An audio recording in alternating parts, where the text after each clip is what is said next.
जुनी mill compound शेजारी असलेल्या सहारा गन हाऊसमधील काही साहित्याची वाहतूक करण्यापूर्वी ते साहित्य खाली टाकताना झालेल्या स्फोटात संबंधित कामगाराच्या पायाच्या चिंधड्या उडाल्याची धक्कादायक आणि गंभीर घटना सोलापुरात घडली। सायंकाळी 6:21 ही घटना घडली। मिळालेल्या माहितीनुसार केदारनाथ सिद्धप्पा छत्रे वय वर्ष 53 असे या स्फोटात गंभीर जखमी झालेल्या व्यक्तीचे नाव आहे।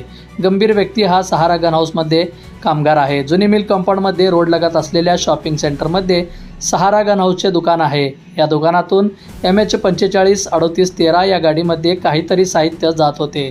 साधारण 6:21 संबंधित जखमी कामगार ते साहित्य घेऊन गाडीच्या डिग्गीमध्ये ठेवत असताना डिग्गी उघडताना त्यांनी ते साहित्य अचानक रस्त्यावर ठेवण्याचा प्रयत्न केला।